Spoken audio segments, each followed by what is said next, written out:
আজি 21 জুলাই গোটেই ৰাজ্যজুৰি অসমজুৰি পুনৰ্বাসনৰ ব্যৱস্থা নকৰাকৈ নিষ্ঠুৰ অমানৱিক উচ্ছেদৰ বিৰুদ্ধে ৰাজ্যব্যাপী SUCI কমিউনিষ্ট অসম ৰাজ্যিক কমিটিয়ে এটা প্ৰতিবাদ দিৱস পালন কৰিছে। এই প্ৰতিবাদী আন্দোলন যিটো ৰাজপথৰ আন্দোলন, সেই আন্দোলন তেওঁলোকে কৰিছে আৰু এই আন্দোলনটো SUCI অসম ৰাজ্যিক কমিটিয়ে তেওঁলোকৰ কাৰ্যসূচী আছিল গোটেই ৰাজ্যব্যাপী। মই SUCI অসম ৰাজ্যিক কমিটিৰ সদস্য তথা SUCIৰ কেন্দ্ৰীয় কমিটিৰ পলিট ব্যুৰোৰ সদস্য কমৰেড কান্তিময় দেৱৰ পৰা জানিব বিচাৰিম কিয় এই উচ্ছেদটো হয়, এই উচ্ছেদৰ আঁৰত মূল ৰহস্যটো কি, এইটো জানাৰ কাৰণে মই আহিছোঁ। আজি গোটেই অসমত মাৰাত্মক এটা পৰিস্থিতি বিৰাজ কৰি আছে। চাৰিওপিনে উচ্ছেদ অভিযান, দুখীয়া গৰীব মানুহ তেওঁলোকৰ য'ত বসতি আছে, বহু দিন ধৰি আছে, তেওঁলোকক নিৰ্বিচাৰে উচ্ছেদ কৰা হৈ আছে। এই মানুহবিলাক কোনে? 1970 দশকৰ পৰা আজিলৈকে ব্ৰহ্মপুত্ৰৰ গৰাখহনীয়া কেইবা লাখ একৰ ভূমি ব্ৰহ্মপুত্ৰত যা গৈছে, লক্ষ লক্ষ মানুহ গৃহহাৰা হৈ আছে। এই মানুহবিলাক ক'ৰবাত কোনো চৰকাৰেই তেওঁলোকক পুনৰ্বাসনৰ ব্যৱস্থা কৰা নাই। পুনৰ্বাসনৰ ব্যৱস্থা কৰি দূৰত থাকোঁ, এই মানুহবিলাকক বহুত দিনৰ পৰাই বিভিন্নভাৱে হাৰাশাস্তি কৰা হৈ আছে। কিন্তু বৰ্তমান যিটো চলি আছে, এইটো কোনো সভ্য দেশত এনেকুৱা হ'ব পাৰে চিন্তা কৰা নাযায়।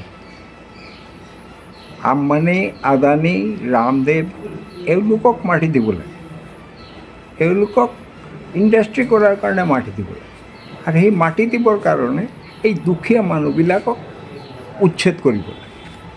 অথচ এই মানুহবিলাকেই যেতিয়া সিহঁতৰ ঘৰ বাৰী আছিল, 1 ঘণ্টা 2 ঘণ্টাৰ ভিতৰত যেনেকুৱা গৰাখহনীয়া চববিলাক নিঃস্ব কৰি দিয়ে মানুহবিলাকক, এই নিঃস্ব মানুহবিলাকৰ আজি এই দুৰৱস্থা। আটাইতকৈ দুখৰ কথা হৈছে এইটো যে এওঁলোকে এই কঠোৰ পৰিশ্ৰম কৰি জীৱন যাপন কৰে আৰু এওঁলোকক বাংলাদেশী বুলি কোৱা হয়। এনেকি ৰাজ্যৰ মুখ্যমন্ত্ৰীও এই কথাটো কয়, এওঁলোকে বাংলাদেশী। যদি বাংলাদেশী হয় তেতিয়াহ'লে আপুনিতো অমানৱিকভাৱে এওঁলোকক উচ্ছেদ কৰিব নোৱাৰে। বাংলাদেশী যদি হয় তেতিয়াহ'লে বাংলাদেশক পঠিয়াই দিয়াৰ যি ব্যৱস্থা কৰে এইটো কৰক।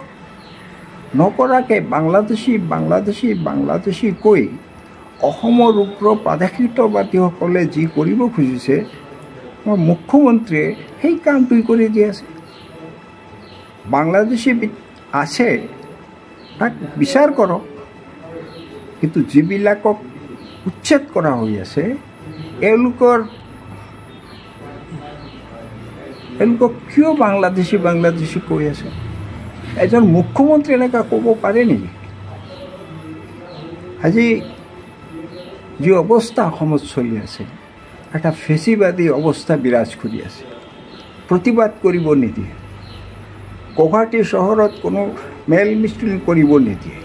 তেওঁৰ বিজেপি পাৰ্টিৰ হ'লে কৰিব পাৰে, বেলেগ কোনো পলিটিকেল পাৰ্টিক মিছিল মিটিং কৰাৰ অধিকাৰ তেওঁ কাঢ়ি লৈছে,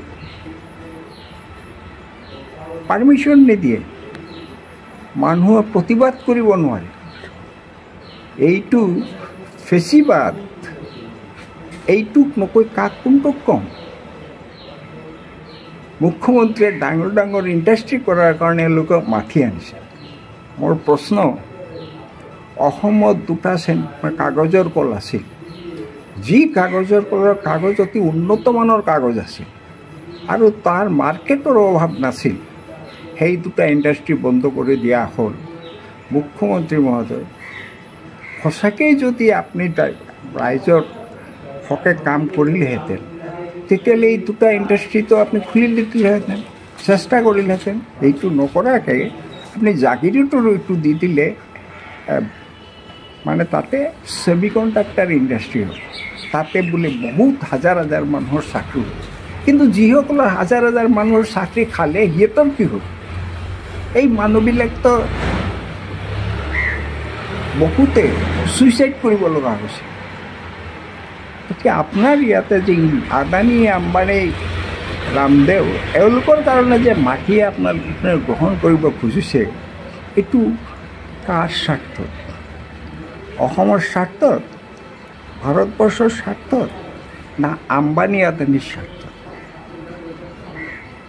আজি হিটলাৰে যি কৰিছে, পৃথিৱীৰ মানুহ তাত জবাব দিছে।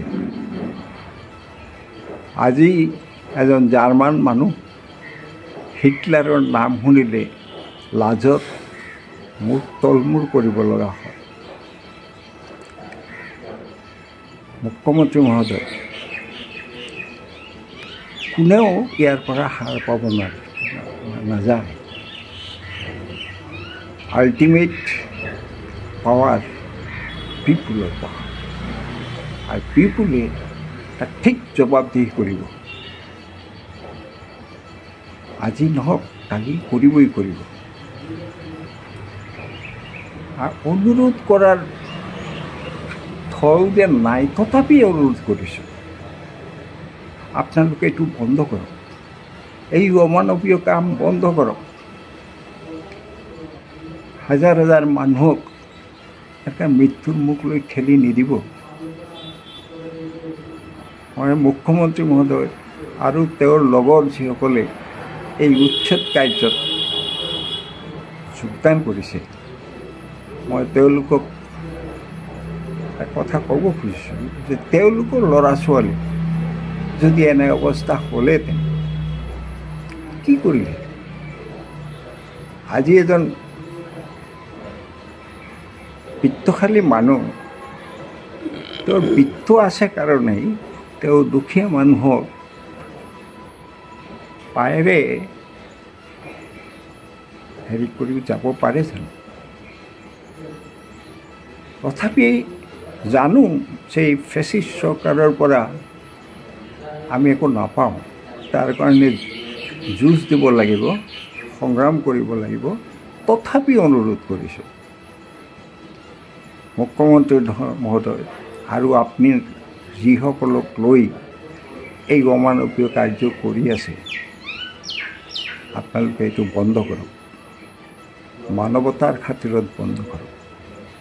এইটো অনুৰোধ আপোনালোকৰ ওচৰত। তেওঁ শুনিলে আপোনালোকে বক্তব্য। মানৱিকতাৰ খাতিৰত উৎসৱ বন্ধ কৰাৰ আহ্বান জনাইছে SUCIৰ অসম ৰাজ্যিক কমিটিৰ অন্যতম সদস্য আৰু SUCIৰ কেন্দ্ৰীয় কমিটিৰ পলিট ব্যুৰোৰ সদস্য কমৰেড কান্তি মহোদয়। ধন্যবাদ বাতৰিটো চাই থকাৰ কাৰণে।